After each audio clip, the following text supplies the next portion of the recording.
disclaimer, this video might be TMI, but it is labor and delivery Q&A, so what do you expect? What's up, you guys? Welcome back to Brittany and Sterling. If you do not know, my name is Brittany, and today is Vlogmas day 11.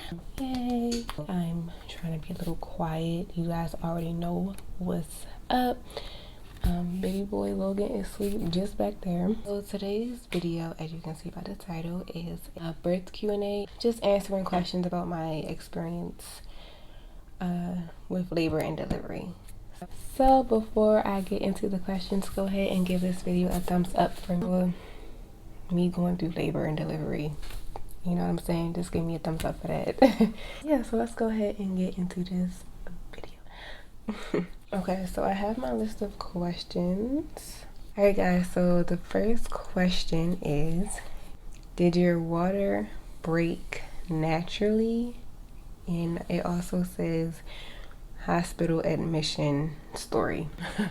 Okay, so weird. It's gonna be a lot. I like wrote down, you know, won't be all over the place.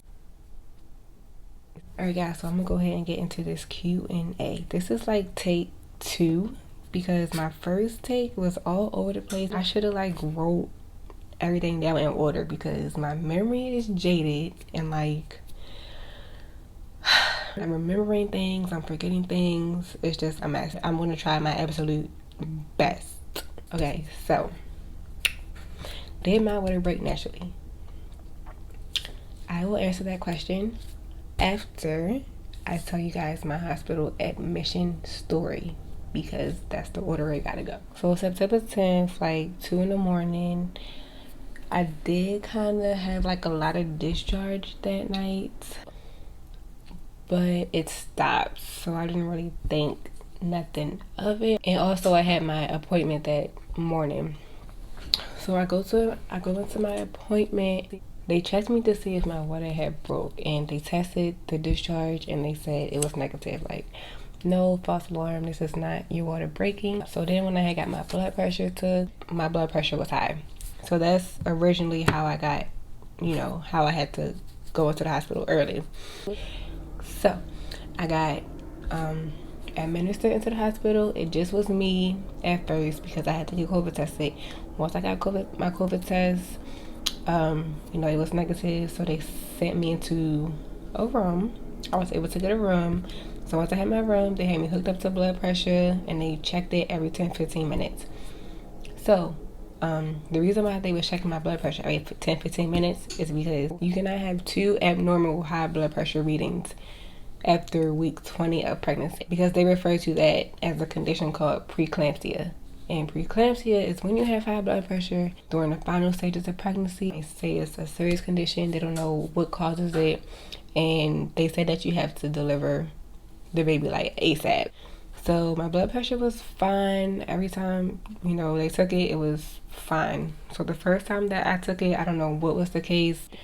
So Sterling was able to come into the room once everything was clear with my testing and all that. So a doctor came in and she checked to see if my water had broke. She said that it didn't break, that it was a little broken. She advised me to have them break it. That's what she wanted. She was like, well, we can break it for you so we can start the process and da da da. So I was just like, you know what, okay, that's fine, you can do that. I didn't want them to do it though, honestly, I didn't. But I don't know, when you're just in that moment, it's just like, okay. We were going to go with the balloon thing she mentioned, like the balloon goes in me and then it just breaks my water or whatnot. Just as she was about to, you know, do the whole process, she was like, oh, your water is fully broke. And I was just like, oh my God, hallelujah. It was just like angels. It was just like what? I just thought that was crazy. I'm like, thank God. So long story short, yes, my water broke naturally, period. I hope that all made sense. That was pretty messy. We just gonna move on to the next question. Okay, so next question, it says, how long were you in labor and what would you rate the pain before and after contractions? What? Pain rating before contraction? Okay, so I was in labor for about, first of all, my nurse had told me that labor doesn't start really until you're 6 centimeters dilated. So if we go by that, I was 6 centimeters dilated around probably like 2 or 4 a.m. I had the baby around 7, 8 a.m. So I was in labor for probably like 5-6 hours if we're going based off of that. I didn't have any contractions until they told me that my labor was moving slow, so they wanted to speed the process up. So they gave me Pitocin. Pitocin is what they give you to make you have contractions. They gave me Pitocin, and then contractions started coming. Yo, ooh, child, those contractions was the worst. Absolutely the worst. Like, they was absolutely terrible, y'all. Like, the pain rating was probably like, I would say a 7 out of 10. I do want to say it is tolerable if you are breathing correctly. They hurt for real. They was hurting, but they hurt for sure. I tell you that. I would compare it to period cramps, but maybe 5 times worse. If you have really bad period cramps, maybe 3 times worse. I recommend Lamaze classes for sure. When you have a contraction, it's really about knowing how to breathe correctly. Like, if you have someone there to help you control your breathing, you can master that shit. You can do that shit. That's all I'm gonna say. That's all I'm gonna say. If I had a little more help, I would say, with the breathing, then I probably would have, been like, you know what, this is okay, I can handle it. No, the nurses I had, they were very, very nice. It was a few times when the nurse was able to help me. The times that she did help me with breathing, I was like, okay, this is way better than me trying to control it myself and then try to focus on this and try to relax and being in pain all at the same time. It's just overwhelming. So her being there helping me those few times was like a great relief. But yeah, I recommend Lamaze classes, guys, or at least have someone there to help you with your breathing. That's really it. Question is, were you able to have any guests? So like I mentioned before, Sterling was with me.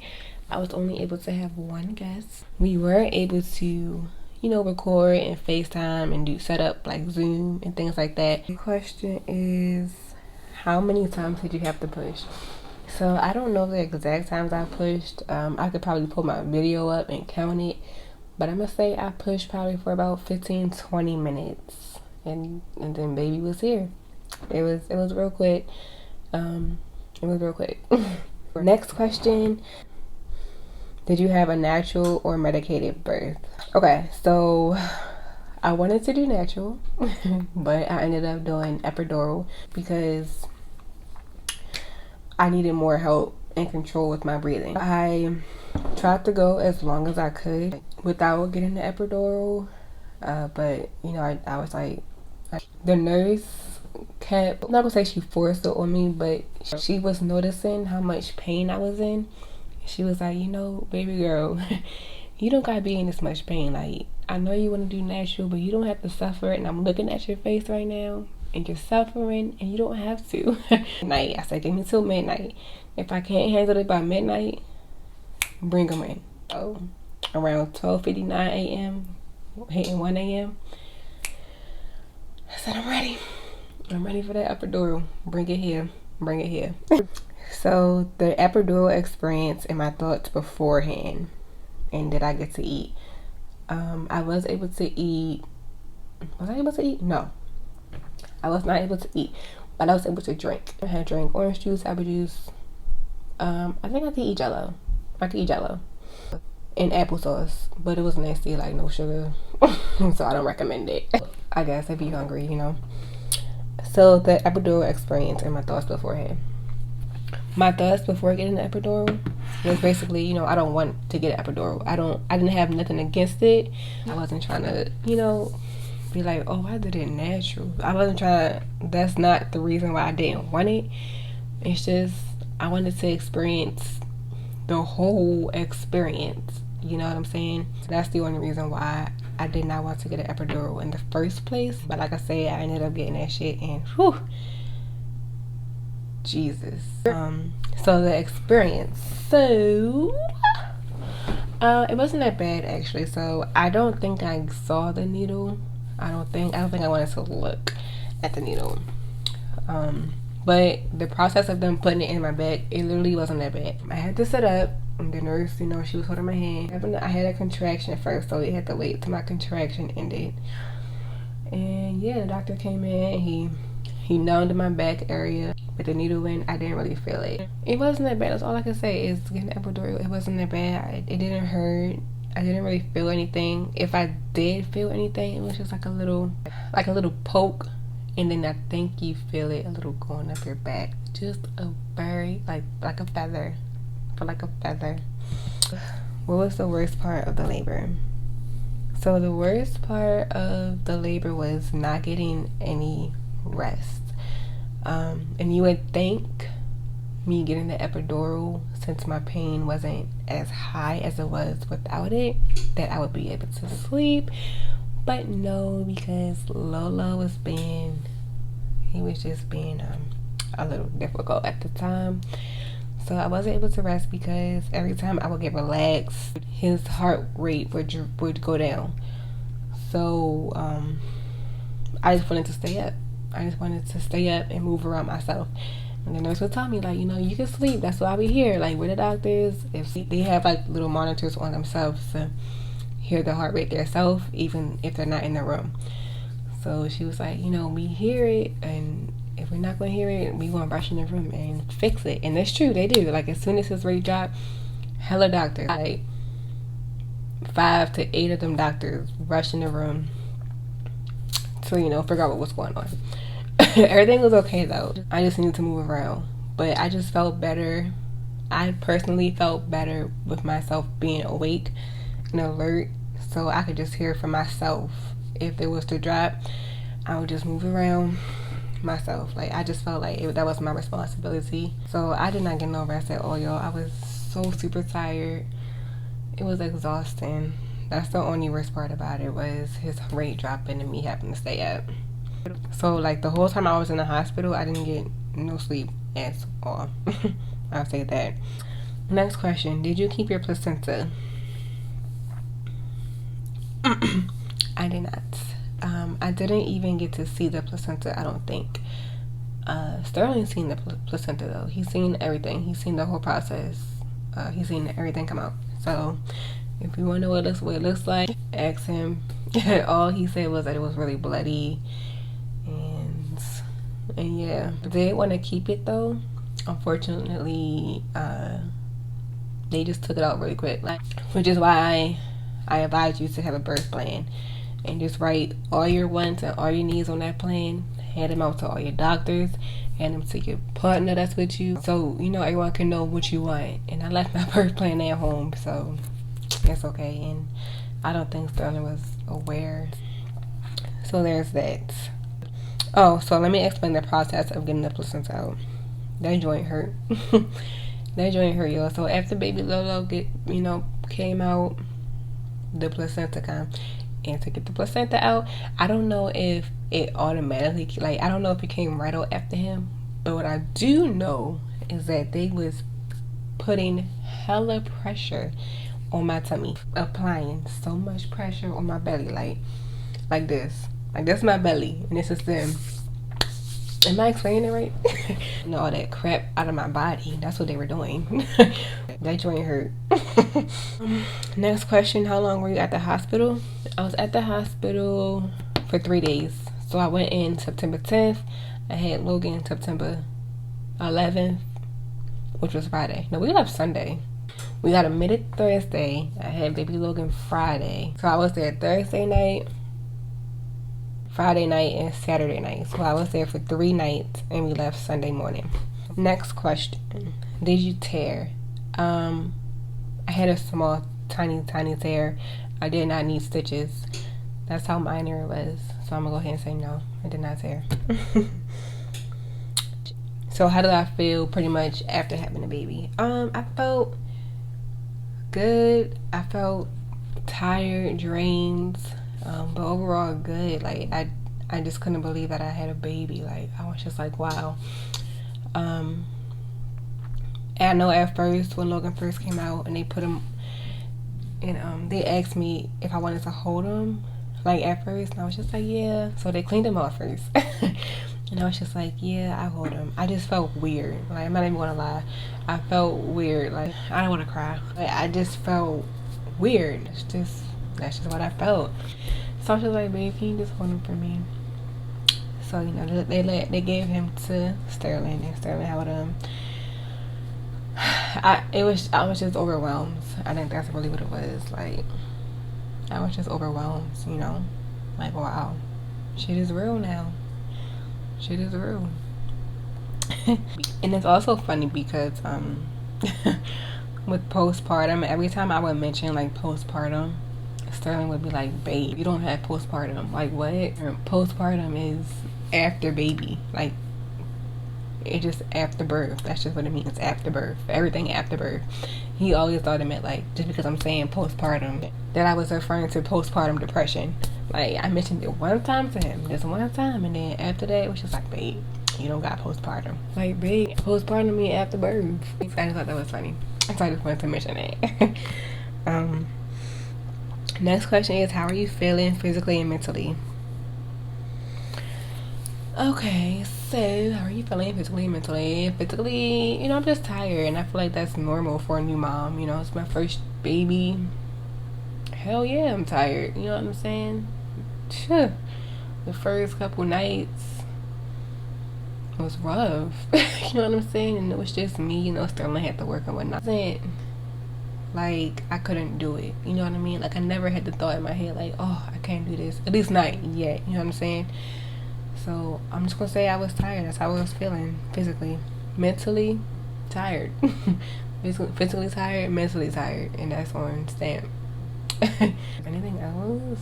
Also mentally, I know there was a few times when, you know, I just feel like because you're needed so often, you know, since I'm breastfeeding, it's like I always got to be there.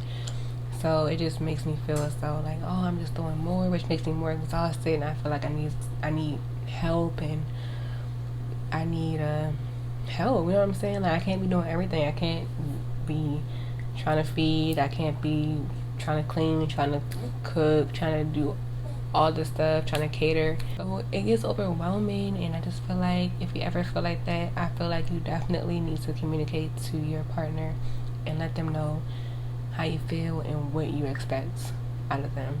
And that's just that. You know, I think me and Sterling are doing good so far with everything. So, and even if not, I'm definitely not gonna put the business out there. What was your experience using the bathroom? Well,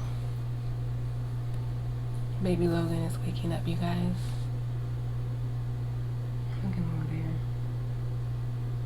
there. I'm like, where am I? He never sleeps out here. Hi, baby. Another way you are? Another way you are? Okay, so next question. Experience using the bathroom. Lord, honey, child, darling, sister, girl. Just thinking about it, literally, really. Like I said, I just had a little tiny tail. I didn't need not no stitches. Okay, I didn't need not no stitches. I didn't have to wear no diapers. I wore the stretchy underwear. Like, they were like boy short. They were very comfortable. Got them from Amazon. That's what I wore. Whew. So, after birth, they advise you to take ibuprofen, either Advil or ibuprofen, and they want you to take a stool softener, which is self-explanatory. Now, I don't take pills, y'all. I don't take nothing like that, so I didn't want to take it, but they told me I had 2 hours in the hospital, so they stayed there and watched me until I took them, basically. But thank God for that stool softener. I'm gonna say that. And the only time I did take it was in the hospital. They gave me a prescription for it and everything for home. I just went through that shit. Oh, baby, something in your eye. You have to cry that out. Let me see. I hate when stuff gets in his eye. Like, if you know how to get stuff out of a baby eye, let me know. Y'all, so using the bathroom hurt like crazy. Urinating stung. Like, it stung. It was like, it stung. That's all I can say, it stung. Going number 2, y'all, trying to poop. Ow. That's all I can say. But that stool softener really helped. But when I got home, like I said, I wasn't taking no I wasn't taking them pills, like them Advils and ibuprofen, you know, to ease the pain. I didn't take none of that. I advise you to take it though, if you want. You know, like I said, I'm not a pill taker. That's just me. But I definitely advise you guys to take them if you know, if you don't mind. But yeah, I didn't take it. And woo, trying to get these boo-boos out, y'all. And while I'm home, trying to get these boo-boos out in the bathroom for about an hour, trying to get it out, and it hurts so bad. Crying, it hurt. It was sometimes when I had to go to the bathroom and I just was like, F this, I'm gonna just hold it. I'm not gonna poop until it really gotta come out, because it's playing right now. It hurts like crazy. That's all I'm gonna say. It hurts like crazy. So I definitely advise you guys to take them stool softeners. If nothing else, take the stool softeners, because that joint hurt like crazy. So, next question, my breastfeeding experience. Okay, so my breastfeeding experience was rocky at first, and I feel like breastfeeding is a very touchy, emotional subject. So I did want to breastfeed. I did start when he was born, but he wasn't latching well at first. Since he wasn't latching very well, he was losing his weight. From when he was born, he was losing his weight. So I would just have doctors continuously come in the room to try to, you know, just to help me out with it. And you know, it was very emotional for me. Like, it was a little emotional at first, you know. I'm sitting here thinking like, oh, I'm the problem, you know, it's my fault and my baby don't, you know, it's a lot. The whole thing is just a lot. But we just kept trying though. We just kept trying, and it was just like, you know, they gave me some formula. They was like, well, you can feed, you can breastfeed, and you can give him formula just to get his weight back up. So I considered it, but I was like, nah. You know what I'm saying? Like, I made a formula bottle once, and I gave him a little bit. I was like, nah. I don't know why. You know what I'm saying? I just feel like I want to be the one to feed my baby. So I don't know. It's just like a connection thing, I feel like. So we just kept on trying, and he's healthy now. He's latching. He eats. So I'm very thankful for that. You know, he's eating now. Alright, y'all, next question. Did pushing hurt? So me pushing out baby Logan did not hurt. Like I say, I was on the epidural. It didn't hurt. It just felt, you know, like a big poop coming out. I feel like that's what every woman would say. And when you do push, you are pushing from your booty, as if you are taking a big poop. That's how you push. That's how you get the job done quickly. You push from that booty hole. That's what you really do. So yeah, I felt his head when it was coming out. Ooh, it felt weird. It felt weird. Everything, the whole experience was just an experience, for sure. Just an experience. Yeah. So yeah, that's all the questions that I have. If you guys have any other questions or anything that you want to know, feel absolutely free to comment down below and just let me know what questions you got. I'll be sure to answer. Yeah, thank you guys for tuning in and for watching this video. Thank you guys. This was Vlogmas Day 11. I'll see you guys on Vlogmas Day 12. Bye.